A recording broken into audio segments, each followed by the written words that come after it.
వస్తూనే ఉంటారు.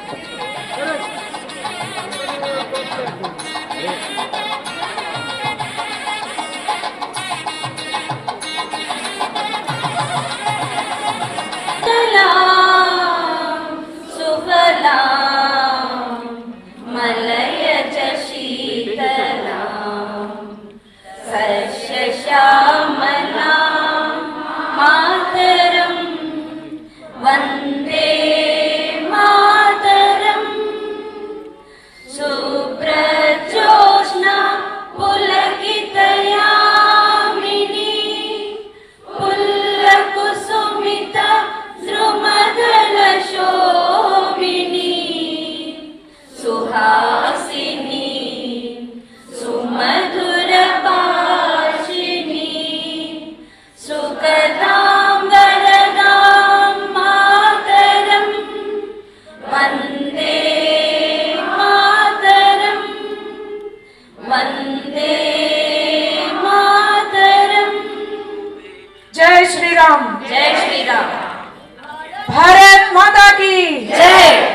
మేడం కొంచెం సైడ్ మేడం. ఫోటో ఎందుకు రెడ్డి గారు మరియు మాలతీలత గారు సన్మానం చేయవలసిందిగా కోరుచున్నాం.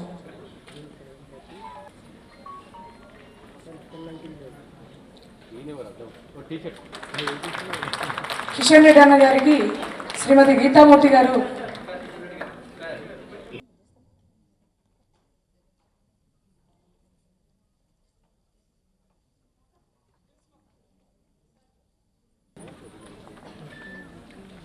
రేపు పొద్దున్న మార్నింగ్ 9 o'clock ఢిల్లీలో ఢిల్లీ పోలీస్ రేజింగ్ డే ఉంది కాబట్టి నేను వెళ్ళాల్సింది కాబట్టి వెళ్తున్నాను. ముఖ్యంగా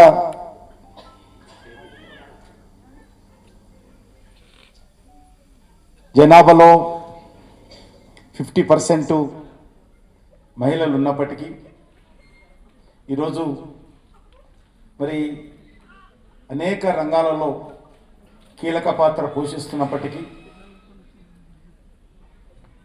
మరి అక్కడక్కడ కొన్ని మరి సంఘటనలు సమాజానికి చెడ్డ పేరు తెస్తూ ఉన్నాయి. హైదరాబాద్లో కావచ్చు, దేశంలో వివిధ ప్రాంతాల్లో కావచ్చు, దీన్ని పూర్తిగా నిర్మూలన చేయాల్సినటువంటి అవసరం ఉంది. దీనికోసము అనేక రకాల చట్టాలు కూడా దేశంలో తీసుకురావడం జరిగింది. నిర్భయ చట్టం కావచ్చు, కొన్ని ఆంధ్రప్రదేశ్లో దిశ చట్టం కావచ్చు, లేక ఇక్కడ షీ టీమ్స్ కావచ్చు, అనేక రకాల ప్రభుత్వాలు ఏవైనప్పటికీ కూడా సిస్టంలో అనేక రకాల మార్పులు తీసుకొచ్చేటువంటి ప్రయత్నం చేస్తూ ఉన్నాం. కేంద్ర ప్రభుత్వం కూడా అనేక రకాల ఆలోచన మేము చేస్తూ ఉన్నాం. ఐపీసీ, సిఆర్పిసి ఇది బ్రిటిష్ వాళ్ళు పెట్టిపోయినటువంటి చట్టాలు. ఆ చట్టాలలో గత 72 సంవత్సరాలుగా మన ప్రభుత్వాలు అమెండ్మెంట్ వాస్తవం చేశారు.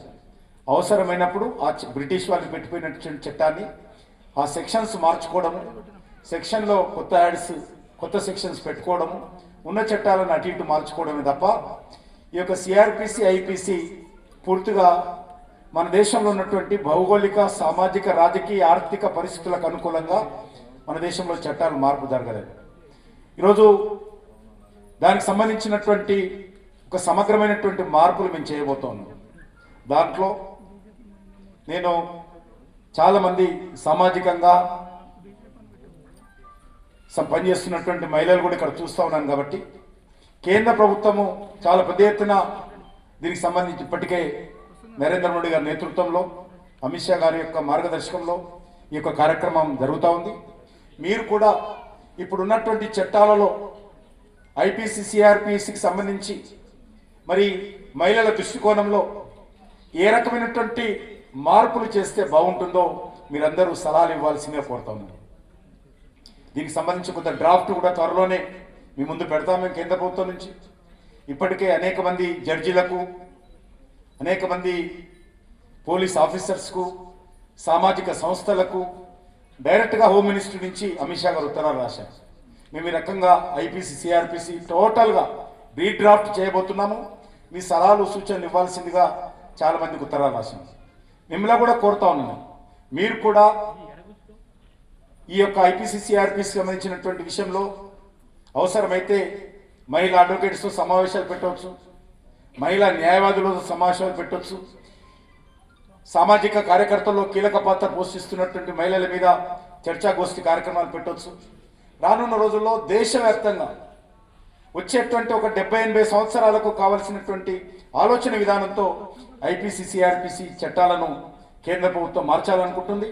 దానికి ఏదో తొందర ఆధారబాధారగా ఒకరికో ఇద్దరు మేము కూర్చొని చట్టాలు చేయకుండా దేశంలో అన్ని వర్గాల ప్రజలు, దేశంలో స్టేక్ హోల్డర్స్ ఎవరైతే ఉంటారో, దేశ ప్రజలు ఎవరైతే ఉంటారో వాళ్ళందరూ కూడా వాళ్ళ యొక్క ఇన్పుట్స్ తీసుకొని వాళ్ళకి అభిప్రాయాలు సేకరణ చేసి ఒక సమగ్రమైనటువంటి చట్టాలను మార్చాలనుకుంటున్నాం. కాబట్టి ఆ దిశలో మహిళా మోర్చా తరఫున కూడా మీరు ఆలోచన చేసి రానున్న రోజుల్లో దీనికి సలహాలు ఇవ్వాల్సిందే కోరుతా ఉన్నాను. ముఖ్యంగా ఈరోజు ఎమ్మెల్సీ ఎన్నికలు ఉన్నాయి. మీకు అందరికీ తెలుసు, గ్రాడ్యుయేట్స్ అయినటువంటి వాళ్ళకు ప్రత్యేకంగా టీచర్స్కు, గ్రాడ్యుయేట్స్కు ఈ యొక్క శాసన మండలిలు అంటే ఎమ్మెల్సీలకు కొన్ని అధికారాలు ఉన్నాయి. టీచర్స్ కూడా ప్రత్యేకంగా ఎమ్మెల్సీలను ఎన్నుకొని వాళ్ళని శాసన మండలి పంపించే అధికారం ఉంటుంది. ఓటర్స్ టీచర్స్ మాత్రం అంటారు. అదేవిధంగా పట్టభద్రులుగా ఉన్నటువంటి వాళ్ళు బాగా వాళ్ళు చదువుకుంటారు, సమాజంలో ఉన్నటువంటి సమస్యలు ఏంటి, వారు ఏ రకంగా స్పందించాలి, పట్టభద్రుల తరఫున కొంతమంది ఎమ్మెల్సీలు శాసన మండలిలో వాళ్ళ ప్రతినిధులుగా ఉండాలనే దృక్పథంతో ఈరోజు ఈ యొక్క శాసన మండలిలో తెలంగాణలో 3 కాన్స్టిట్యున్సీలు ఉన్నాయి. ఒకటి జిల్లా విభజనకు సంబంధించి హైదరాబాద్, రంగారెడ్డి, మహబూబ్నగర్ జిల్లాకు సంబంధించి ఒక ఎమ్మెల్సీ, వరంగల్, ఖమ్మం, నల్గొండకు సంబంధించినటువంటి ఒక ఎమ్మెల్సీ, అదేవిధంగా మిగతా జిల్లాలు నిజామాబాద్, కరీంనగర్, ఆదిలాబాద్, మెదక్ సంబంధించి ఒక ఎమ్మెల్సీ. మొత్తం తెలంగాణలో 3 ఎమ్మెల్సీలు ఈ రకంగా ఉన్నారు. అవి దశల వారీగా అవుతాయి. ఇప్పుడు 2 ఎమ్మెల్సీలకు ఇప్పుడు అవుతా ఉన్నాయి. మళ్ళీ 2 సంవత్సరాల తర్వాత మరి మెదక్, నిజామాబాద్, కరీంనగర్ సంబంధించినటువంటి సీటు జరుగుతుంది. ఇప్పుడు 2 ఎమ్మెల్సీలు జరగబోతా ఉన్నాయి. 2015లో ఎన్నికలు జరిగాయి. 2014లో టీఆర్ఎస్ పార్టీ అధికారంలోకి వచ్చిన తర్వాత కొత్త రాష్ట్రము, కొత్త పార్టీ అధికారము, కొత్త ముఖ్యమంత్రి ఆ రోజు ఊపులో ఉండేది. ఆ సమయంలో ఈ 2 సీట్లకు కూడా ఎన్నికలు జరిగినప్పుడు భారతీయ జనతా పార్టీ తరఫున పోటీ చేయడం జరిగింది. హైదరాబాద్, రంగారెడ్డి, మహబూబ్నగర్ సీటు టీఆర్ఎస్ ఊపులో ఉన్నప్పుడు ఆ సీటును టీఆర్ఎస్ పార్టీ ఒక ఉద్యమ నాయకుడిని దేవిశ్రీ ప్రసాద్ అనేటువంటి జేఏసీకి సంబంధించినటువంటి జాయింట్ కన్వీనర్ను పార్టీలో చేర్చుకొని ఆ రోజు గెలవాలనే లక్ష్యంతో పోటీకి పెట్టడం జరిగింది. కానీ ఆ రోజు భారతీయ జనతా పార్టీ కార్యకర్తలుగా మేమందరం కష్టపడి, నేను స్టేట్ ప్రెసిడెంట్గా ఉన్నాను. ఆ రోజు రామచంద్రరావు గారిని భారీ మెజార్టీతో ఈరోజు హైదరాబాద్, రంగారెడ్డి, మహబూబ్నగర్ సీట్ ఆ రోజు గెలిపించుకోవడం జరిగింది. అదేవిధంగా వరంగల్, ఖమ్మం, నల్గొండ సీటు కూడా 200 ఓట్ల తేడాతో ఓడిపోవడం జరిగింది. ఎప్పుడు టీఆర్ఎస్ పార్టీ మంచి ఊపులో ఉన్నప్పుడు. కానీ ఈరోజు టీఆర్ఎస్ పార్టీ పట్ల విద్యావంతులు వ్యతిరేకంగా ఉన్నారు, మేధావులు వ్యతిరేకంగా ఉన్నారు, ఉద్యోగస్తులు వ్యతిరేకంగా ఉన్నారు. ఆ రకంగా టీఆర్ఎస్ పట్ల ఈరోజు తెలంగాణ రాష్ట్రంలో ఒక వ్యతిరేక వాతావరణంలో ఉంది. ఈ వ్యతిరేక వాతావరణంలో ఈ 2 సీట్లు కూడా గతంలో గెలిచినటువంటి సీటును మళ్ళీ భారతీయ జనతా పార్టీ నిలబెట్టుకోవడం, వరంగల్, ఖమ్మం, నల్గొండ సీటును 200-300 ఓట్లతో ఓడిపోయినటువంటి సీటును ఆ సీటు కూడా కైవసం చేసుకోవడము లక్ష్యంగా పెట్టుకొని ఈరోజు బీజేపీ కార్యకర్తలు అందరూ పనిచేస్తూ ఉన్నారు. దాంట్లో మీ యొక్క సహాయ సహకారాలు, రామచంద్రరావు గారికి ఒక తమ్ముడిగా, ఒక అన్నగా మీ ఆశీస్సులు ఉండాలని కోరడం కోసం కూడా ఈ సమావేశంలో కొంత వారు రావడం జరిగింది. కాబట్టి నేను మీ అందరినీ కోరుతా ఉన్నాను, ఈ హైదరాబాద్ కేంద్రంగా ఉన్నటువంటి ఈ సీటు రామచంద్రరావు గారు విద్యావంతుడు, మేధావి, విద్యార్థి నాయకుడుగా ఉన్నప్పుడు అనేక సార్లు జైలుకి వెళ్ళాడు. ఆయన ఇప్పుడు కుంటుతుంటాడు, ఇది నడుస్తుంటే చూడండి, స్టేట్గా నడవాడు. పోలీసులు లాఠీచార్జ్ చేస్తే 3 నెలలు 4 నెలలు హాస్పిటల్లో ఉన్నాడు. విద్యార్థి ఉద్యమంగా సమస్యల మీద లాఠీచార్జ్ చేస్తే హాస్పిటల్లో ఉన్నాడు. ఆ రకంగా అనేక రకాలుగా జైలుకి వెళ్ళినటువంటి వ్యక్తి, మంచి న్యాయవాది, మామూలు న్యాయవాది కాదు, క్రిమినల్ న్యాయవాది, అంటే క్రిమినల్ అడ్వకేట్, మంచి న్యాయవాది. మహిళలకు సంబంధించినటువంటి విషయాలలో చాలా కేసులు మహిళల పక్షాన ఆయన నాంపల్లి కోర్టులో మరి చేసినటువంటి వ్యక్తి. అదేవిధంగా బీజేపీ రాష్ట్ర ప్రధాన కార్యదర్శిగా, అధికార ప్రతినిధిగా, హైదరాబాద్ నగర అధ్యక్షుడిగా, శాసన మండలిలో బీజేపీ పక్ష నాయకుడిగా అనేక బాధ్యతలు నిర్వర్తించినటువంటి వ్యక్తి. నీతి నిజాయితీకి ప్రతిరూపం, నిస్వార్థంగా పనిచేసే వ్యక్తి, మనసులో కల్మషం లేనటువంటి వ్యక్తి. కాబట్టి అటువంటి వ్యక్తిని మీరందరూ కూడా ఆశీర్వదించి మరి ఆయన కోసము మార్చి 14 ఎన్నికలు. కాబట్టి ఎన్నికల కోసం కూడా కొంత ఎక్కడెక్కడ ఓటర్ లిస్టులు వచ్చాయి. ఇప్పుడు ఎవరెవరు ఇందులో ఆ ఓటర్ లిస్ట్ ఈ ఓటర్ లిస్ట్ తేడా ఉంటుంది. దీన్ని ప్రత్యేకంగా నమోదు చేసుకున్నటువంటి వాళ్ళకు, పట్టభద్రులైనటువంటి వాళ్ళు ప్రత్యేకంగా పేర్లు నమోదు చేసుకుని ఆన్లైన్లో వాళ్ళకు మాత్రమే ఓటు హక్కు ఉంటుంది. సుమారు ఆ రకంగా ఈ జిల్లాలో 5 లక్షల పైచిలకు ఓట్లు నమోదు చేసుకున్నారు. కాబట్టి దయచేసి మీ అందరినీ కోరుతా ఉన్నాను, ఆ ఓటర్ లిస్టు మీరు ఎక్కడెక్కడ అయితే ఏ ఏరియాలో ఉంటారో ఆ ఏరియాలో ఇప్పటికే అన్ని పోలింగ్ బూతులకు భారతీయ జనతా పార్టీతో టీమ్స్ ఏర్పాటు చేశాము. ప్రతి 25 ఓట్లకు ఒక కార్యకర్తను ఇన్ఛార్జ్ చేశాము. కాబట్టి ఆ రకంగా మీరు ఎక్కడెక్కడ ఉంటారో మీ అడ్రస్లను ఇస్తే మన పార్టీ కార్యకర్తలు మీ దగ్గరకు వస్తారు. మీరు కూడా వాళ్ళతో కలిసి కొంత మహిళా ఓటర్స్ కానీ ఇతరత్ర కానీ, మన బీజేపీ కార్యకర్తలు సాధారణంగా పోయి అడగడం కంటే మీలాంటి వాళ్ళు మహిళా కార్యకర్తలు మహిళా మోర్చా తరఫున పోతే మరింత ఇంప్రెస్గా ఉంటుంది. కాబట్టి ఆ దిశలో కూడా మీ యొక్క సహాయ సహకారాలు కావాలనేటువంటి విషయం రామచంద్రరావు గారు కోరడం కోసం కూడా ఆయన ఈరోజు మీ దగ్గరికి రావడం జరిగింది. కాబట్టి నేను మీ అందరినీ కోరుతా ఉన్నాను, భారతీయ జనతా పార్టీలో ఈరోజు అత్యధికమైనటువంటి మహిళా పార్లమెంట్ సభ్యులు ఉన్నటువంటి పార్టీ, భారతీయ జనతా పార్టీలో అత్యధికమైనటువంటి మహిళా ఎమ్మెల్యేలు ఉన్నటువంటి పార్టీ, భారతీయ జనతా పార్టీ ఈ దేశానికి మొట్టమొదటి రక్షణ శాఖ మంత్రి మహిళను చేసినటువంటి ఘనత భారతీయ జనతా పార్టీకి దక్కుతుంది. మహిళా విదేశాంగ మంత్రిని చేసినటువంటి ఘనత భారతీయ జనతా పార్టీకి దక్కుతుంది. మహిళా ఫైనాన్స్ మినిస్టర్గా చేసినటువంటి ఘనత భారతీయ జనతా పార్టీకి దక్కుతుంది. కాబట్టి ఈ రకంగా అనేక రంగాలలో ఈరోజు మహిళలు కీలక పాత్ర పోషిస్తున్నారు. కాబట్టి భారతీయ జనతా పార్టీ కూడా అనేక రంగాలలో మహిళలను ప్రోత్సహించేటువంటి ప్రయత్నం చేస్తున్నాం. ఇటీవల ఈ సంవత్సరం కానీ అంతకుముందు సంవత్సరం కానీ రిపబ్లిక్ డే పరేడ్కు ఒక మహిళ మరి మిలిటరీ ఆఫీసరు నేతృత్వం వహించినటువంటి విషయాన్ని కూడా ఈ సందర్భంగా మనం వస్తున్నాను. మాకు సంబంధించినటువంటి డిఫెన్స్ లేక హోమ్ మినిస్ట్రీలో బార్డర్ సెక్యూరిటీ ఫోర్స్ బంగ్లాదేశ్ సరిహద్దు మీద ఆడబిడ్డలు తుపాకులు భుజాన వేసుకొని మండు టెండర్లో కానీ -డిగ్రీలో కానీ ఈరోజు బిఎస్ఎఫ్ సంబంధించినటువంటి ఆడబిడ్డ మహిళా పోలీసులు ఈరోజు భారత సరిహద్దు కాపల్లో కాస్తున్నటువంటి ఘనత ఈరోజు మహిళలకు దక్కుతుంది. అంతేకాదు సిఆర్పిఎఫ్ తరఫున కూడా ఈరోజు మరి అనేక ప్రాంతాలలో మహిళలు దేశ రక్షణ కోసం మనం పనిచేస్తా ఉన్నారు. ఎవరో మగవాళ్ళే కాదు, ఆడవాళ్ళు కూడా దేశ రక్షణ విషయంలో ఈరోజు ప్రత్యర్థులతో విదేశీ శక్తులతో ఈరోజు పోరాడడానికి సిద్ధంగా ఉన్నటువంటి పరిస్థితి చూస్తూ ఉన్నాం. మీకు తెలుసు, ఇటీవల సర్జికల్ స్ట్రైక్ జరిగినప్పుడు ఎయిర్ స్ట్రైక్ కూడా చేశాం.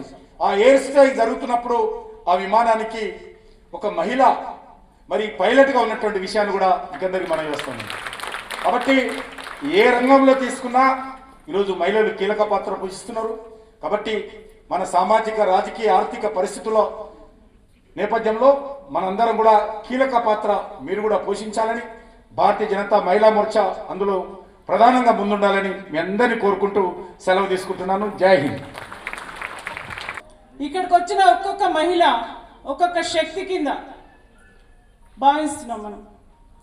ఈ ఒక్క మహిళ కనుక కరెక్ట్ ఇనిషియేషన్ తీసుకున్నట్టయితే ఇంకా ఒక్కొక్క మహిళ కనీసం ఇంకో 100 ఓట్లు వేయించగలుగుతుంది.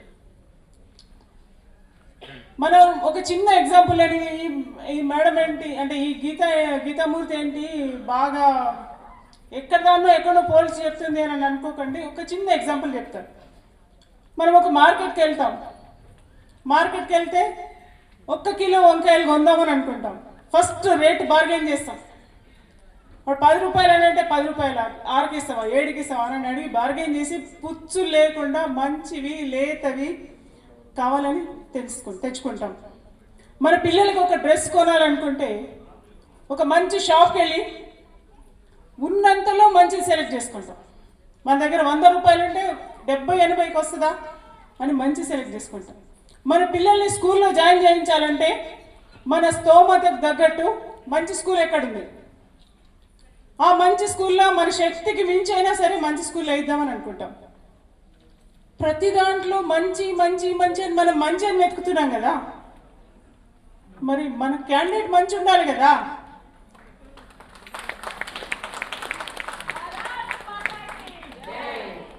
మన అభ్యర్థి మంచి లేకపోతే, మనం ఎన్నికల్లో ఓటేసిన అభ్యర్థికి సరైన వాడిని ఎన్నుకోకపోతే ఎట్లా జరుగుతుందో మనకి ప్రత్యక్షంగా కనిపిస్తున్నాయి.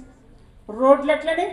సపోజ్ నా తలకాయ ఒక మంచి అని అనుకుందాం, నా రైట్ సైడ్ ఒక పొలిటికల్ పార్టీ అనుకుందాం, నా లెఫ్ట్ సైడ్ అంతా ఒక దాన్ని ఏమంటారు కాదు సార్ వీళ్ళు ఆఫీసర్స్ వీళ్ళందరూ అడ్మినిస్ట్రేషన్ బ్యూరోక్రాట్స్ అనుకుందాం. సో ఈ తలకాయ ఒకటి అనుకుంటే ఈ బ్యూరోక్రాట్స్ ఈ సిస్టమ్ సరిగ్గా లేకపోయినట్టయితే, ఇవాళ పొలిటికల్ సిస్టమ్ సరిగ్గా లేనట్టయితే ఈ బ్యూరోక్రాట్ సిస్టమ్ పైన అంతా ప్రెషర్ పడుతుంది. ప్రెషర్ పడి వీళ్ళు ఐఏఎస్ చదివినా కూడా ఇక్కడ సరిగ్గా లేకపోయినట్టయితే ఏం చేయలేని పరిస్థితి. గల్లీ నుంచి ఢిల్లీ వరకు మంచి సిస్టమ్ లేకపోతే ఈ ప్రజలంతా పడిపోయి వాళ్ళు పనులు చేయలేని పరిస్థితి వస్తుంది. చాలా చాలా ఎగ్జాంపుల్స్ 2G స్పెక్ట్రమ్ కావచ్చు, రకరకాల స్కామ్ల వెనకాల వాళ్ళు పాపం బలైపోయిన సంఘటనలు మనం చూసినాం. ఒక IAS officer Srilakshmi 2G spectrum వచ్చి పొలిటికల్ ప్రెషర్స్తో వేసి వాళ్ళ పరిస్థితి ఏమైంది. మైనింగ్ చాలా స్కామ్లో అనవసరంగా బలైపోతున్నారు. ఎందుకోసం అంటే పొలిటికల్ సిస్టమ్ సరిగ్గా లేనప్పుడు. మరి ఇవాళ మనం వేసే ఒక్క ఓటు ఒక సిస్టమ్ని, మంచి పొలిటికల్ సిస్టమ్ని తీసుకురావడానికి ఒక ప్రయత్నం జరుగుతుంది. ఇన్ని రోజులు 70 ఏళ్ళు మన పరిపాలన అంతా వెనక్కి వెళ్ళిపోయింది. 70 ఏళ్ళు ఎటువంటి అభివృద్ధి జరగలేదు మన దేశంలో. 70 ఏళ్ళు మనం అంతా అల్లకల్లోలం అయిపోయినాం. ఇవాళ ఒక భవిష్యత్తు కనిపిస్తుంది మనందరికీ. ఇవాళ ప్రపంచ దేశాలన్నీ కూడా నరేంద్ర మోదీ గారని ఒక చిన్న ఆశాదీపం వైపు చూస్తున్నాయి. ఎందుకు? నరేంద్ర మోదీ గారు ఏమైనా బాగా పొలిటికల్ ఫ్యామిలీ బ్యాక్గ్రౌండ్ నుండి వచ్చి బాగా ఆస్తులుండి ఏదో చెట్టు పేరు చెప్పుకొని వచ్చిన మనిషి కాదు. మనలాగనే చిన్న టీ అమ్ముకునే స్థాయి నుంచి వచ్చిన ఒక వ్యక్తి. ప్రపంచ దేశాలన్నీ కూడా బాగా డబ్బులున్నాయి, మా దగ్గర వెపన్స్ ఉన్నాయి, మాకేంటి ఈ భారతదేశంతో అని అనుకున్న దేశాలని కూడా ఇవాళ తల వంచి మన దేశం వైపు చూస్తున్నాయంటే దానికి కారణం ఎవరు? ఇవాళ కోవిడ్ వచ్చి ప్రపంచ దేశాలన్నీ బాగా డబ్బులున్నాయి మాకేం అని విర్రవీగే దేశాలన్నీ కూడా ఏం చేయలేని పరిస్థితిలో ఉన్నాయి. మాకు ఇటువంటి ఒక అన్న దొరికితే బాగుండు అని చూసుకునే పరిస్థితి వచ్చిందంటే ఆ దేశం, ఆ ఘనత ఎవరిది? ఇవాళ నరేంద్ర మోదీ గారు వచ్చిన తర్వాతనే ఇంతకుముందు కిషన్ రెడ్డి గారు చెప్పినట్టు దేశంలో, రాజకీయంలో, సమాజంలో, మనందరి జీవితాల్లో మార్పులు మొదలైనవి. ఈ మార్పులు తేవడానికి మంచి వ్యవస్థ, మంచి రాజకీయ వ్యవస్థ స్టార్ట్ అయింది ఇప్పుడు మనకి. ఈ మంచి రాజకీయ వ్యవస్థ వచ్చినప్పుడు, ఒక మంచి చేయి వచ్చినప్పుడు మనం అందుకోకపోతే కనుక లాభం లేదు. తర్వాత తిట్టుకొని నాకు రోడ్లు బాగాలేవు, నా గురించి మాట్లాడే వాళ్ళు లేరు, నాకు నీళ్ళు లేవు, నాకు డ్రైనేజ్ సిస్టమ్ బాగాలేదు, నాకు అసలు స్కూళ్ళు బాగాలేవు, నా పరిస్థితి బాగాలేవు అని తిట్టుకుంటే ఉపయోగం లేదు.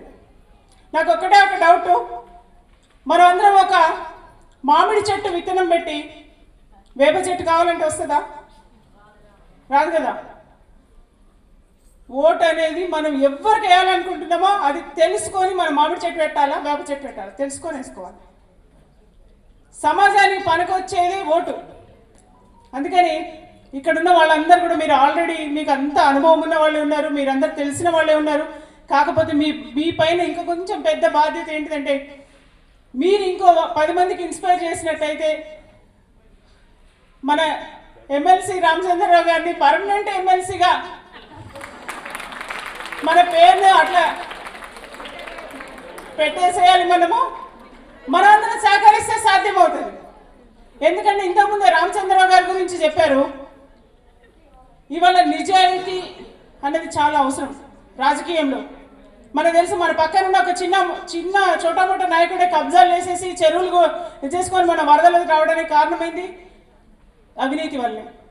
మరి ఇవాళ నిజాయితీకి ఎవరైనా రూపం ఉన్నారంటే రామచంద్రరావు గారు ఉన్నారు. ఇంతకుముందు కిషన్ రెడ్డి గారు చెప్పారు, అడ్వకేట్, క్రిమినల్కి సంబంధించిన కేసులన్నీ, పార్టీలో సంబంధించిన మహిళలకు సంబంధించిన కేసులన్నీ ప్రతి ఒక్కటి చూస్తూ ప్రతి విషయంలో విద్యార్థి దశ నుంచి పోరాట పట్మ చేసుకున్న రామచంద్రరావు గారు లాంటి వారిని మనం ఎన్నుకోకపోయినట్టయితే మళ్ళీ ఇంకెవరో వస్తారు, వాళ్ళు ఏం చేస్తారో తెలియదు, ఆ ఉన్న టైం అయిపోతుంది, అంతే గడిచిపోతుంది. ఇవాళ మనకి సమస్యల పైన ఎమ్మెల్సీగా తన గళం వినిపిస్తూ ఆ సమస్యల గురించి మాట్లాడుతూ ప్రశ్నిస్తూ చేస్తున్న భారతీయ జనతా పార్టీ తరఫు నుంచి పోరాటం చేస్తున్న వ్యక్తి ఎమ్మెల్సీ రామచంద్రరావు గారు. మీరందరూ కనుక మంచి సపోర్ట్ ఇచ్చి మద్దతునిచ్చి వారిని మళ్ళీ గెలిపించి మనమందరం కూడా పర్మనెంట్గా ఎమ్మెల్సీగా పెట్టేద్దామని చెప్పేసి నా యొక్క చిన్న కోరిక. అలాగే ఇవాళ మన ముఖ్య అతిథి విజయరాత్కర్ గారు. ఒక మహిళ తలుచుకుంటే, ఒక మహిళ రాజకీయ రంగంలో తలుచుకుంటే మిగిలిన క్షేత్రాలన్నీ వేరు, రాజకీయ రంగం వేరు. రాజకీయంలో టైమింగ్స్ ఉండవు. ప్రొద్దున 6 గంటలు కావచ్చు, అర్ధరాత్రి కావచ్చు, ఇష్టమున్న టైమింగ్స్ ఉంటాయి, రకరకాల ప్రెజర్స్ ఉంటాయి, దాంతోపాటు కాంపిటీషన్ ఉంటుంది. ఇక్కడ మా చెల్లెళ్ళు ఉన్నారు, ఇక్కడ చాలామంది కార్పొరేటర్స్, అసలు టైమే ఉండదు. ప్రొద్దున 6 గంటల నుంచి అర్ధరాత్రి వరకు కూడా పనిచేసిన తరగని పని ఏదైనా ఉంది అంటే పాలిటిక్స్. ఎప్పుడు నిరంతరం సేవలోనే మునిగిపోతారు. నిన్ననే కిషన్ రెడ్డి గారు చెప్తున్నారు, కార్పొరేటర్స్ అందరూ వంటలు చేసుకోకుండా ఇల్లు వదిలిపెట్టేసి మీరు పనులు చేయండి అని చెప్తున్నారు. అటువంటి రాజకీయ రంగాన్ని ఎంచుకొని ప్రజాసేవ చేయడం కోసం ఒక మహిళ బయటకు వచ్చిందంటే తన కుటుంబాన్ని, తన పిల్లల్ని, తన బాధ్యతల్ని, వీటన్నిటినీ సమానంగా మెయింటైన్ చేస్తూ రాజకీయం అనే ఒక ఆప్షన్ తీసుకొని వస్తుందంటే దానికోసం చాలా స్ట్రెస్ ఉంటుంది. అయినా భరిస్తూ ఔరంగాబాద్ నుంచి మేయర్గా పనిచేశారు వారు. దాని తర్వాత మహారాష్ట్ర నుంచి మహిళా కమిషన్ చైర్పర్సన్గా పనిచేశారు. గతంలో బీజేపీ జాతీయ అధ్యక్షురాలుగా పనిచేశారు.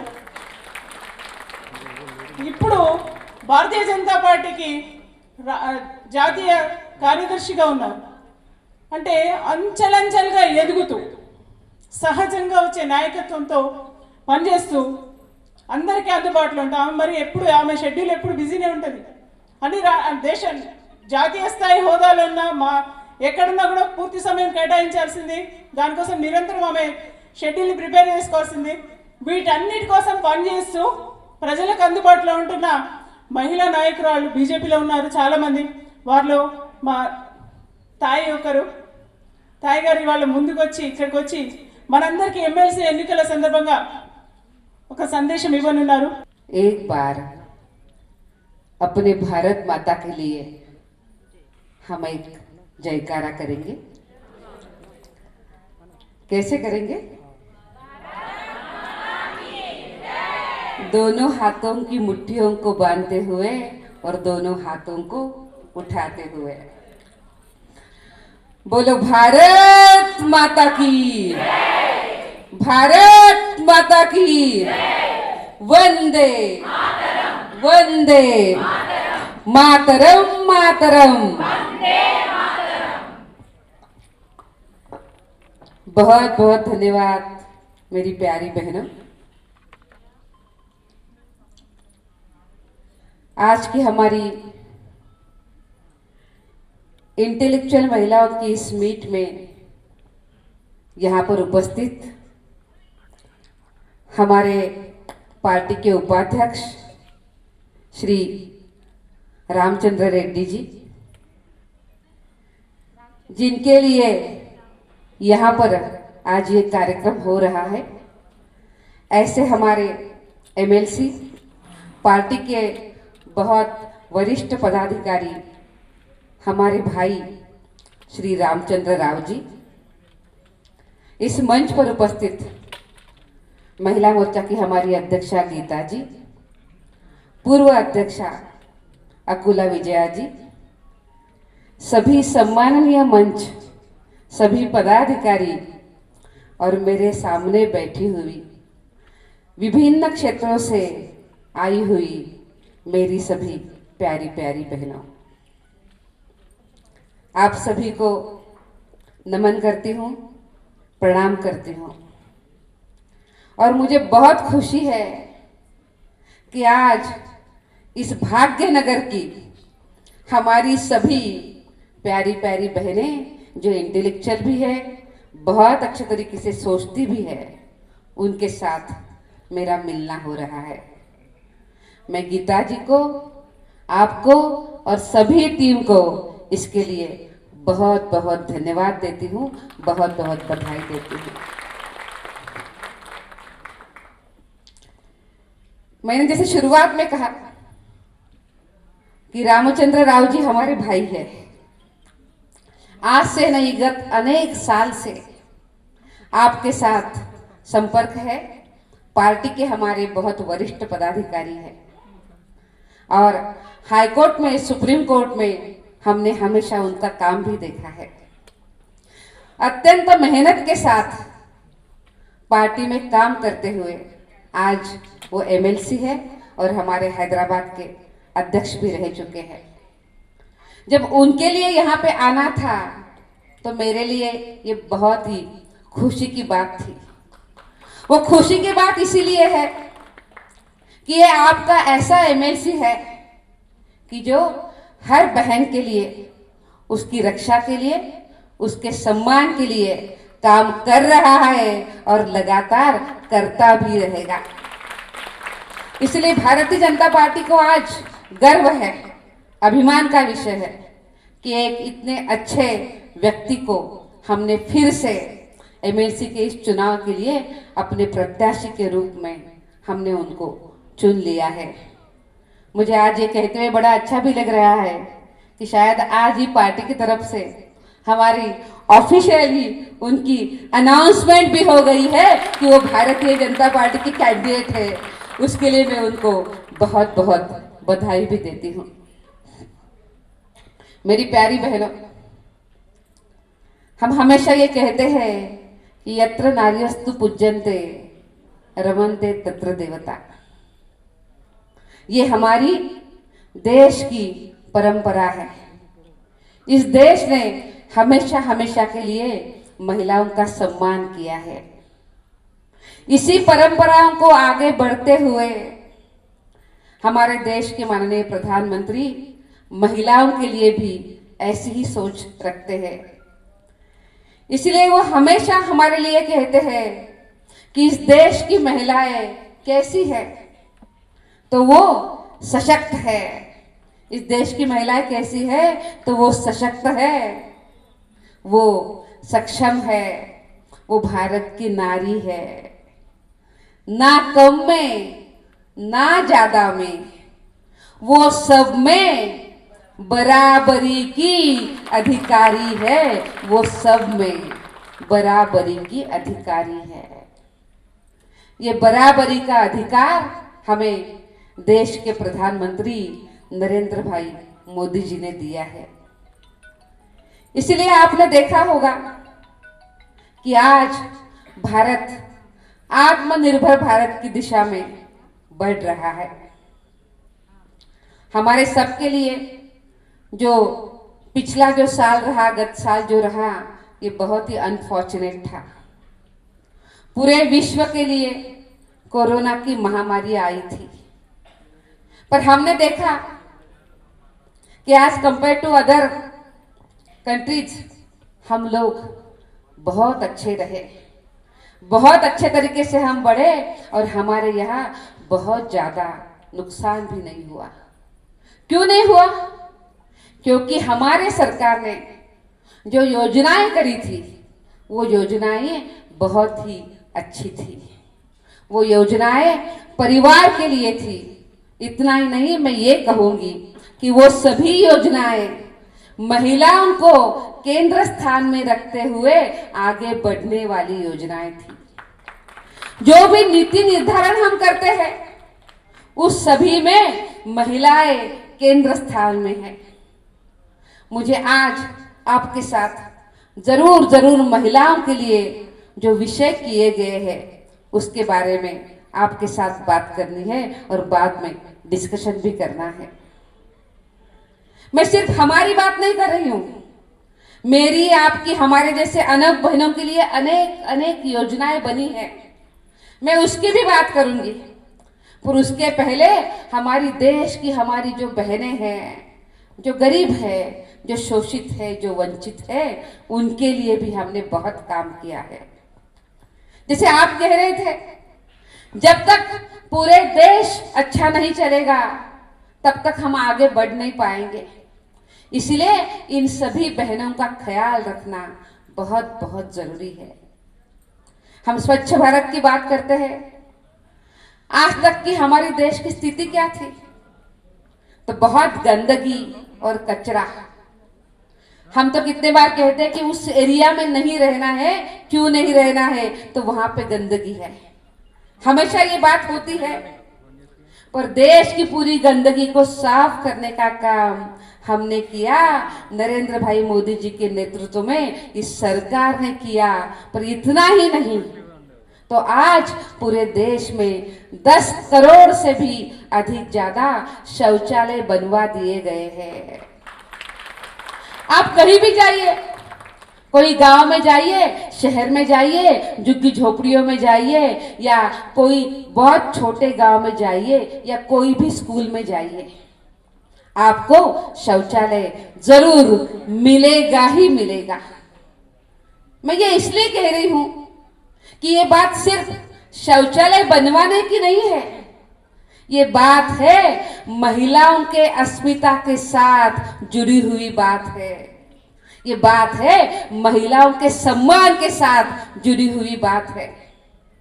जब हमारी घर की महिलाएं हाथ में डिब्बा लेके जब गांव के बाहर जाती है शौच के लिए, तो शर्म के मारे वो मर जाती थी। आज उसको सम्मान देने का काम इस देश के प्रधानमंत्री जी ने किया है। मेरी प्यारी बहनों, बात सिर्फ इतनी नहीं है। हमारे देश में आज भी गांव में हमारी बहनें चूल्हे के ऊपर खाना बनाती है, और तकलीफ कितनी होती है। कोई एक सर्वे ने कहा है, ऐसा कहा जाता है कि अगर आप दिन में 250 सिगरेट पीते हैं तो जितना धुआं बनता है, उतना धुआं वो महिला एक दिन में अपने शरीर में लेती है खाना बनाने के समय। इतनी तकलीफ है, इतना धुआं तो उसको तकलीफ देता है। आंखों की जलन होती है, फेफड़े खराब हो जाते हैं। प्रधानमंत्री जी ने समझ लिया उस माँ का वो दुख, जो माँ हर घर के हर परिवार के लिए काम करती है, और उसके लिए प्रधानमंत्री उज्ज्वला योजना आई। 8 करोड़ से भी अधिक ज्यादा महिलाओं को उसका लाभ मिला।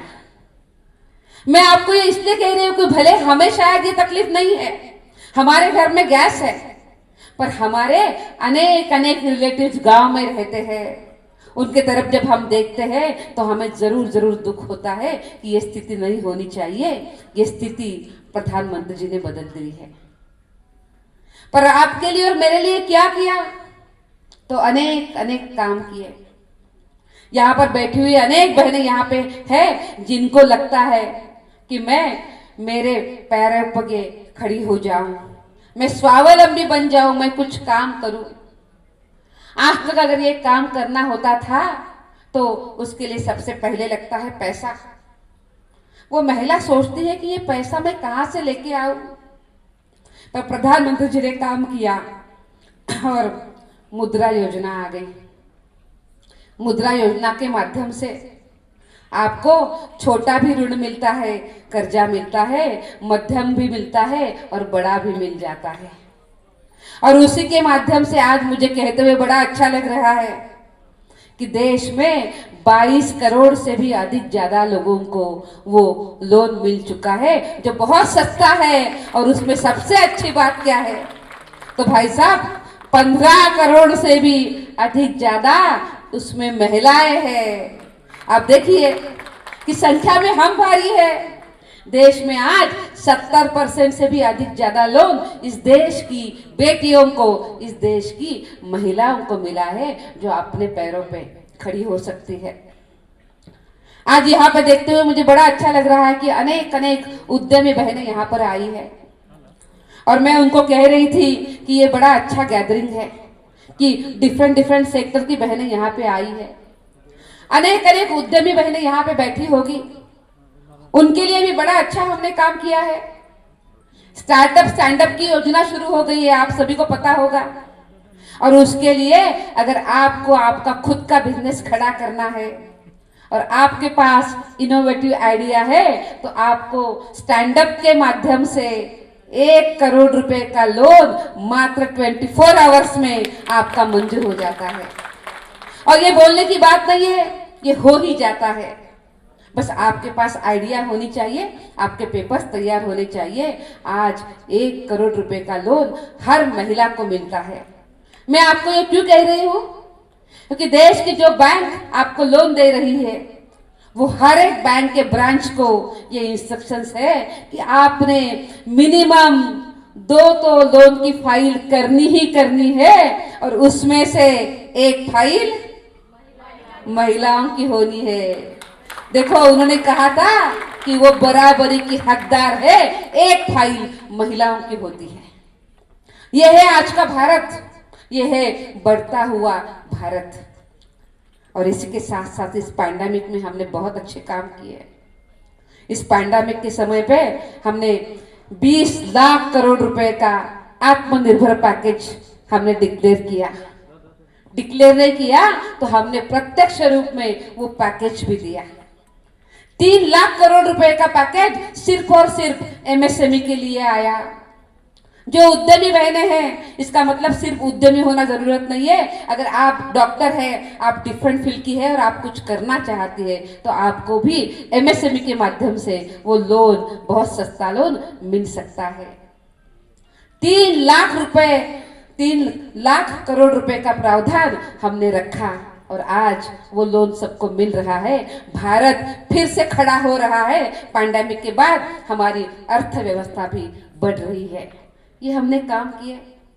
आज बहुत तेजी से हम अच्छी अर्थव्यवस्था की तरफ जा रहे हैं, ये हमने कभी भूलना नहीं चाहिए। ऐसे अनेक अनेक हमने काम किए। मेरी प्यारी बहनों, कहने के लिए भी और अनेक अनेक योजना है, पर इस तरह से हम योजनाओं को गति देते हुए हम आगे बढ़ रहे हैं। आत्मनिर्भर भारत के लिए एक बहुत अच्छी घोषणा आई, और घोषणा के साथ साथ प्रत्यक्ष व्यवहार भी आ गया। हमारे यहाँ हमने देखा कि हम सब चीजें अपने यहाँ तैयार होती है, अपने देश में तैयार होती है, पर हम उसकी तरफ देखते ही नहीं है। वोकल फॉर लोकल का नारा प्रधानमंत्री जी ने दिया, और आपने देख लिया कि इस साल में वोकल फॉर लोकल का कितना उपयोग हो गया। आज हर जगह पे हम अपना लोकल प्रोडक्ट खरीदी कर लेते हैं, और उसी को लेकर हम आगे बढ़ते हैं। आज हमारे सबके लिए यह अभिमान की बात है कि पूरे विश्व का फार्मा यूनिट, फार्मा फैक्ट्री आज भारत बन चुका है। अनेक अनेक देशों में हमने जो कोरोना के जो इंजेक्शंस है वो हमने दिए हैं, सप्लाई किए हैं। इसके पहले अगर विश्व के मंच को हमें याद किया जाता था, तो एक बहुत गरीब देश है, इस तरह से हमें याद किया जाता था। पर आज सही मायने में हम विश्व गुरु की दिशा में हम जा रहे हैं, और आज पूरे विश्व का आज हम फार्मा यूनिट, फार्मा फैक्ट्री हम बन चुके हैं। ये हमारी उपलब्धि है। इसी के साथ साथ हम आगे जब बढ़ते हैं तो हम देखते हैं कि जब मार्च महीने में, पिछले मार्च महीने में कोरोना शुरू हो गया था, तब हम पीपी किट के लिए बिल्कुल ही आत्मनिर्भर नहीं थे। हमारे यहाँ पीपी किट बनते ही नहीं थे, पर हमने कोशिश करी और पीपी किट हमने बनाए हम स्वयं पूर्ण हो गए। और आज मुझे ये कहते हुए बड़ी खुशी लग रही है कि विश्व का नंबर 2 का निर्यात करने वाला, एक्सपोर्ट करने वाला अगर कोई देश है तो वो भारत है। ये है देश के प्रधानमंत्री नरेंद्र भाई मोदी जी। इस तरह से हम आगे बढ़ रहे हैं, हम काम कर रहे हैं। आपने देखा होगा कि जब पैंडेमिक आया था, ये सब समय पे अनेक श्रमिक अपने घर पे लौट रहे थे, जा रहे थे। 2-2.5 साल कुछ नहीं था, सब कुछ बंद था। इसी समय पे इन सभी लोगों को जीवित रखने का, इनको खाना पीना देने का काम इन श्रमिकों के लिए हमने किया है। यही है इस देश की संस्कृति, जिसको लेकर इस देश का प्रधानमंत्री चल रहा है। एक तरफ आत्मनिर्भर भारत को साथ लेकर हम आगे बढ़ रहे हैं और दूसरी तरफ महिलाओं को सम्मान और सुरक्षा देने के लिए भी हम अनेक कानून कर रहे हैं। आप सभी को पता है कि हमारे लिए सुरक्षा सबसे अहम है, जिसका जिक्र भाई साहब ने किया।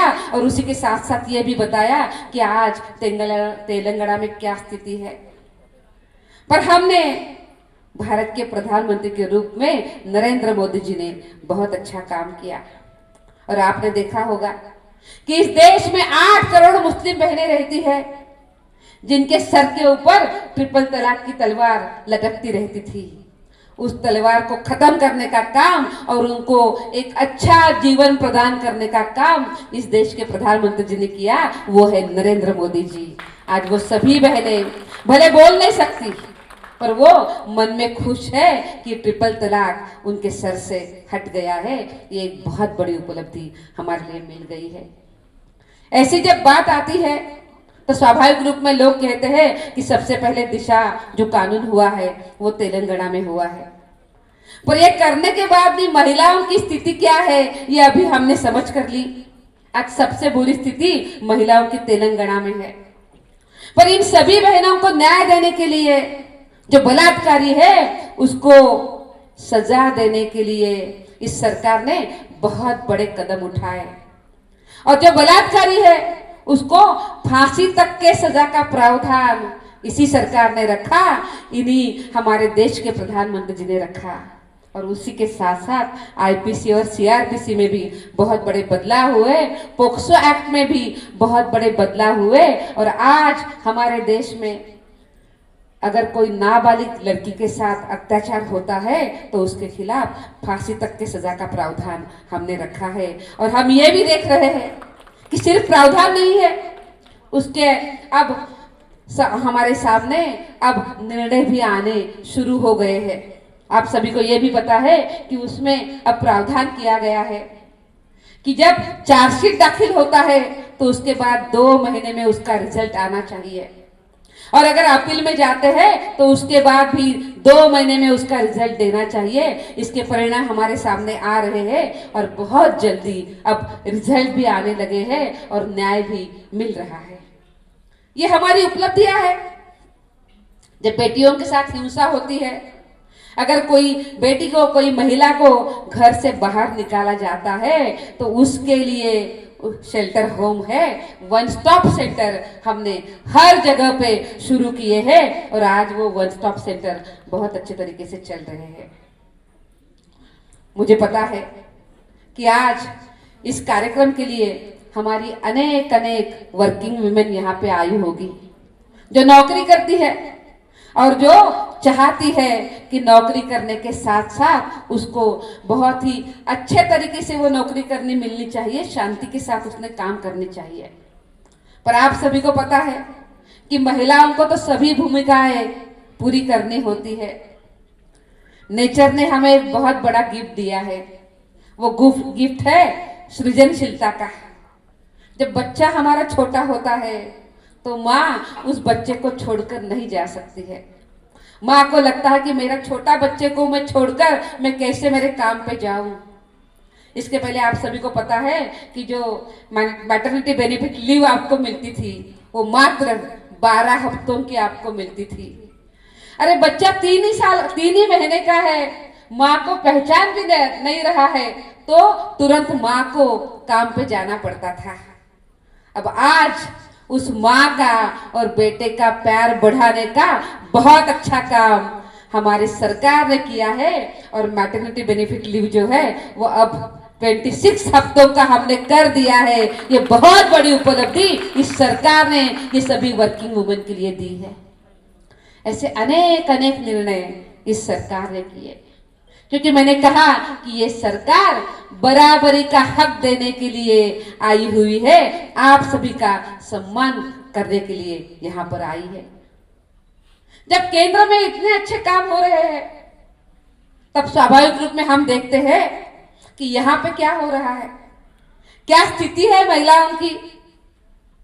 पर सही में मैं कहूं, जब ये सरकार पहली बार आई थी तो लोगों को लग रहा था कि कुछ बदलाव आएगा, पर यहाँ की तेलंगाना की सरकार ने हम सभी को बहुत निराश कर दिया। यहाँ के मुख्यमंत्री जी तो एक समय पे तो सपना देख रहे थे कि वो सेंटर में जाएंगे, वो प्रधानमंत्री बनेंगे, वो उप प्रधानमंत्री बनेंगे। ये तो उनके सपने थे, पर वो सपनों को पूरा करने के लिए काम करना होता है। काम करना तो जानते नहीं है। और आज क्या है, तो वंशवाद को उन्होंने बढ़ावा दिया है। खुद मुख्यमंत्री है, बेटा उप मुख्यमंत्री है और बेटी एमपी है, एमएलसी है। जी, वंशवाद को आगे बढ़ा रहे हैं। ऐसे कैसे चलेगा? जहां पे आप वंशवाद को आगे बढ़ा रहे हैं, तब आप जनता का सोच ही नहीं सकते। पर बात ये भी नहीं, छुप छुप के चलते हैं, मजलिस के साथ अलायंस करते हैं। ये कैसे चलेगा? अगर आपको हित करना है, अच्छा चलना है, तो छुप छुप के अलायंस मत करो, सामने आओ और सामने आकर लड़ो। आज तो ये स्थिति है कि इस कॉन्स्टिट्यूएंसी के लिए उनका तो प्रत्याशी भी नहीं घोषित हो रहा है, उनको तो और किसी को साथ जाना पड़ रहा है। ये स्थिति है। मुझे आप सभी को आग्रह करना है कि जब भी हम सभी लोग इंटेलेक्चुअल है, हम सोचते हैं और हम भूमिका भी लेते हैं। जब भूमिका लेने का समय आता है तो हमारे इस कॉन्स्टिट्यूएंसी के लिए कौन सा उम्मीदवार सामने आ रहा है, हमने ये जरूर देखना चाहिए।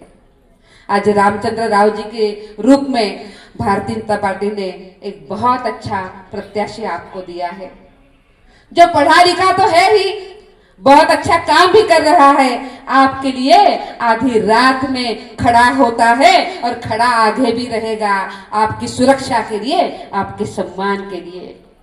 इतना अच्छा प्रत्याशी यहाँ पर दिया है, पर सामने वालों को ठीक से प्रत्याशी भी नहीं मिल रहा है। और दूसरी भी एक बात है, आप देखिए कि भारतीय जनता पार्टी आज आपको एक नया नेतृत्व देने के लिए यहाँ पर आ गई है। इसलिए आपने देखा होगा कि अब 4 हमारे यहाँ पे एमपी चुनकर आए हैं। जब दुबका का हमारा बाई इलेक्शन हुआ, वहां पर भी हम चुनकर आए हैं। और सबसे बड़ी बात, जिस हैदराबाद में, जिस भाग्यनगर में हमारे मात्र 4 कॉर्पोरेटर थे, वहां पे हम 49 कॉर्पोरेटर्स हमारे चुनकर आए हैं। ये है बीजेपी, और ये है बीजेपी को सपोर्ट करने वाली हमारी सभी बहनें। आप ही की वजह से हम यहाँ पे चुनकर आए हैं, आप ही ने वो आशीर्वाद दिया, इसलिए हम यहाँ पे चुनकर आए हैं। और मुझे विश्वास है कि जब हम ये चुनाव जीतेंगे, हम जीतने वाले हैं ही, जब इतनी भारी संख्या में यहाँ पे मातृशक्ति आती है और वो सामने आके बैठती है। भाई साहब, मुझे आपको कहना है कि आपको इस मातृशक्ति का आशीर्वाद मिल गया है और आपका विजय ये बिल्कुल निश्चित है, क्योंकि ये बहनें आपके साथ खड़ी हो गई है। मुझे आप सभी को आग्रह करना है कि जिस तरह से सरदार वल्लभ भाई पटेल जी ने हैदराबाद को मुक्त किया था और भारत में शामिल करवाया था, उसी तरह से काम करने के लिए अब इनके हाथ में जो आज हमने तेलंगाना दिया है और ये सरकार काम नहीं कर रही है, इनसे मुक्त कराने के लिए मोदी जी, शाह जी और नड्डा जी यहाँ पे आने वाले हैं और बिल्कुल मुझे विश्वास है कि आने वाला चुनाव भी हम जीत कर आने वाले हैं। पर मेरी प्यारी बहनों, ये 2023 का चुनाव जीतने के पहले हमारी ये लिटमस टेस्ट है कि ये ग्रेजुएट कॉन्स्टिट्यूंसी का चुनाव हम भारी वोटों से चुनकर आए। पिछले बार हमने 14,000 से ये चुनाव जीता था। अब मुझे विश्वास है कि भाई साहब इस बार आप बहुत अच्छा रिकॉर्ड करोगे और इस बार आप 40-50 हजार के डिफरेंस से आप चुनकर आओगे। ये आशीर्वाद देने के लिए ये सब बहनें आपके सामने आई है। मैं आप सभी को आग्रह करती हूँ कि एक बहुत अच्छा प्रत्याशी के रूप में हमने रामचंद्र राव जी को फिर से चुना है। आप अपना वोट जो बहुत ही कीमती भी है और बहुत विचार करने के बाद दिया हुआ है, वो आप उनको जरूर जरूर दीजिए और आने वाले इस चुनाव में उनको फिर से जिताकर भारतीय जनता पार्टी को सेवा करने का मौका आप फिर से दे दीजिए। जैसे आपने इस भाग्यनगर को आपने दिया था, वैसे ही उनके लिए आप वो जरूर जरूर करिए।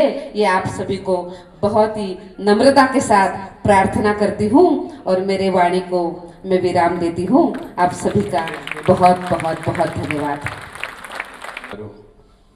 ఆకుల విజయ్ గారు, ఛాయాదేవి గారు, గౌతమ్ గారు, నగర మహిళా మోర్చా అధ్యక్షురాలు అనంతలక్ష్మి గారు, వారందరూ పేరు పేరున చాలామంది ఉన్నారు కాబట్టి సమయం టీవీ వాళ్ళు కూడా మేము మేడంని వినాలి, తొందరగా ఇది ఏం చెప్తా ఉన్నాను, ఎందుకంటే వాళ్ళకి లైవ్ టెలికాస్ట్ ఉంటుంది కాబట్టి నేను ఎక్కువ సమయం తీసుకున్నాను. ఎందుకంటే మీరందరూ కూడా నా కోసం వచ్చారు కాబట్టి మీరు నా గురించి మీరు ఏమంటారని విందామని వచ్చిన మీకు మాట్లాడి సంతోషం ఉండాలి. ఈరోజు అంటే మేడం ఉన్నారు కాబట్టి నేను తెలుగులో మాట్లాడితే వారికి అర్థం కాకపోవచ్చు. The permission I would like to speak in English, Hindi, but Hindi maybe for the people. Anyway, I'll mix Hindi and English both. Because firstly, let me thank the organizers for organizing such a beautiful meeting with all beautiful ladies, Mahila Morcha, with all beautiful profession also, lawyers, doctors, teachers, engineers. This evening, I think, will be memorial for me because this is the first step and first beginning for my victory from here. Because women in Hinduism is supposed to be a symbol of Shakti, and so many Shaktis are there behind me. So that Shakti is with me. I will not take much time, but I would just like to emphasize on few things which we are seeing in Telangana. Because I am contesting from Telangana graduates constituency, and I had been representing the graduates of this constituency in the state also in the House, Telangana Legislative Council. I happened to come across several cases during my profession. Even now I go to court, I do my profession. That is the only source of income for me. I feel proud that my source of income is only advocacy and nothing else. I don't have any real estate business, I don't have any black business, I don't have any other business. My only sole earning is my advocacy, and I am living by it. What all I have earned, I have learned by it. So that's why I feel proud that today I have no criminal case on me, no scams on me. And that is nowadays very difficult for anyone to maintain in politics. We are seeing what is happening in politics. Crores of rupees scams is being taking place, and people are getting scot-free. This is very unfortunate state of a judiciary. Why I am stressing on judiciary is that today if you go to Nampally court or if you go to city civil court and stand before Mahila court and family court, you will see gullible innocent girls, women waiting there for seeking justice. Hundreds of ladies wait there, and for them there is only one court. one Mahila court. Today we are having 33 district courts. 33 districts in here. But we have only 10 family courts. Is it sufficient? The government has to think over this. One DAP court is there, domestic violence court. And hundreds of girls were waiting there. It's a pathetic situation to see that. And because of this pathetic situation, friends, I would like to tell you that Muslim women were waiting outside the courthouse. They used to wait for hours together. They used to get only maintenance for iddat period. They were not getting talaq. But today, because of Narendra Modi, the Muslim women are liberated from the age-old practice of triple talaq. Today they enjoy the freedom. And that is because of Narendra Modi. And this triple talaq is being supported by Majlis party. And this Majlis party is being supported by TRS party, which we have blatantly seen nakedly on the other day when GHMC elections were going on. This is a situation which we are facing here. A Dalit girl was raped by MIM worker. No one spoke on that. No media reacted on it. No national media came forward. But something happens in Uttar Pradesh, in Hathras, you make a political storm out of it. Why this bias against the BJP? Why this bias against the BJP government and Modi government? We have to understand this. In Hyderabad, we have seen Disha incident. Police felt very proud by eliminating them through encounter. But soon after that incident, within 1 week, Warangal, one girl was raped and sure burnt alive. Nothing deterred them. Violence against women is increasing day by day. Either in social media, they are being trolled. The woman is being subject to harassment, and today Telangana stands in crime rate. I think NCB shows that. We are having highest cases against women atrocities. These are the things which we are seeing here. We have got highest POXO cases here in Telangana. Child abuse cases. We are seeing a lot of tribal women being exploited in Telangana. This is what is happening in Telangana.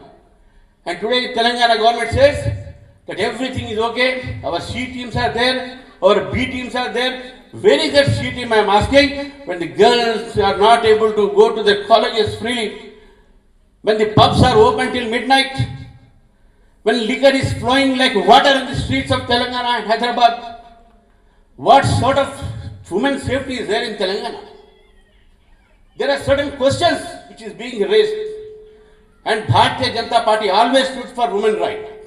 We fought for women right, and I raised several times the issues of women and women rights in council.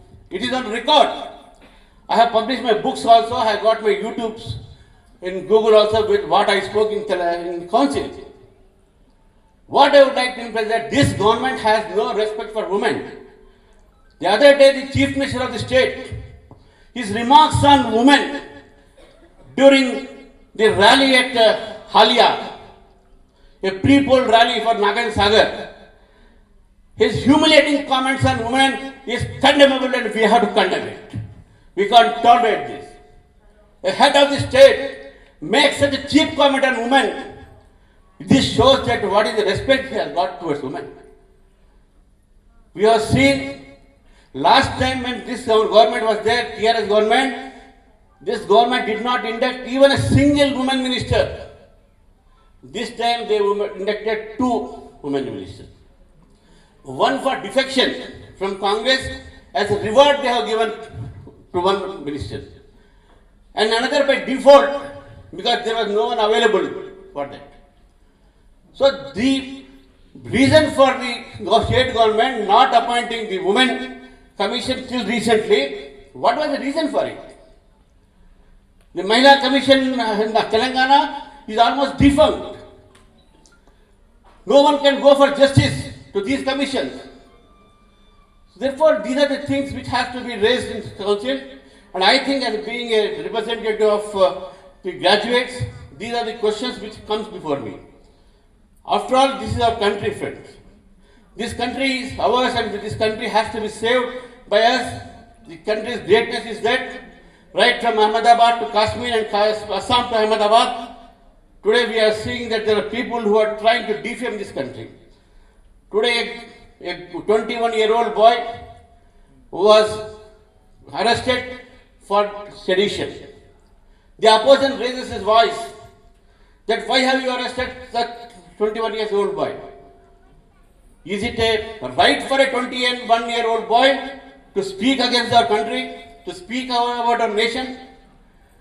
Is it right for any person to speak against our country? Men, Modi always said, if you want to criticize, you criticize me, Modi. If you want to criticize, you criticize the Modi government. But don't criticize and don't insult the country. That's what he always said. And today what we lack is that the sense of nationalism in us. The sense of nationalism is that today just love this country. We need people who should love this country, who are ready to die for this country and who are ready to kill for this country. And that's why we see, with one small example which I have been hearing for many, several years, with that I conclude my speech so that we can hear our chief guest also. A small boy was lost in a bus stand. Yesterday this same story I told in TITA meeting, that is Telangana Information Technology Association, and I'm repeating it here. Small boy, he lost his way, he lost his mother in the crowd and he was crying. A police constable came and asked a boy, why are you crying? He said, I lost my mother somewhere here. Then he said, what is the description of your mother? This boy said, my mother is very beautiful. And so the police constable took that boy, and constable started looking at every beautiful girl and woman, saying that, is she your mother? He said, no. After some time, he saw an old lady, a very ugly looking lady, blackish lady, sitting in the corner of a bus stand, crying. Then this constable went there, why are you crying, madam? He said, I lost my son. Is he your son? He said. Then son said, yes, she is your mother. Then the constable asked, you told your mother is a beautiful mother, but what is this? Then he said, yes, my mother is beautiful for me. This is my mother. Today our country may have several problems. Today our country may be marching towards development. But that doesn't make that this country cannot be your mother. This is our mother.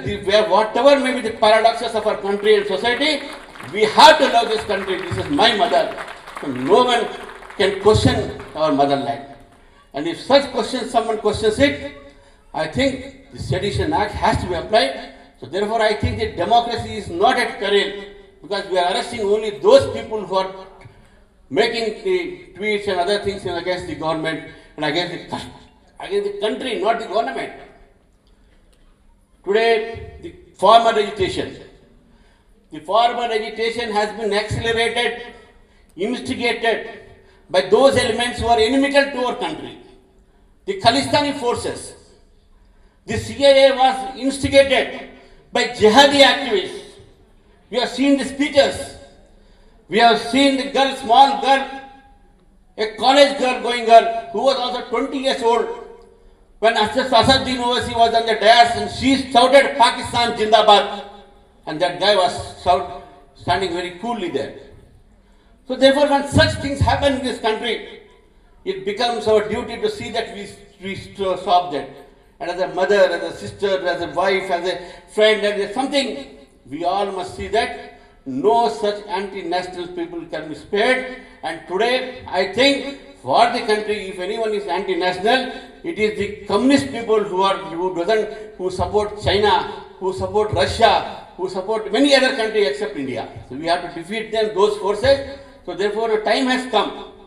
The elections we should show that in Hyderabad, in Telangana, BJP is going ahead with a winning spree. In Dubbaka we won. In Hyderabad we won almost half. And the next step for the 2023 Telangana elections is MLC elections. If we win MLC elections, we are bound to form government in Telangana. And that is our aim. That is our aim. And for that, I request all of you here to kindly contribute your mind so that you all be part and parcel of bringing the Telangana, the Bharatiya Janata Party, its government in Telangana. Thank you very much. Subscribe to our channel by clicking the subscribe button. Click the bell button and enjoy the latest uploads from our channel.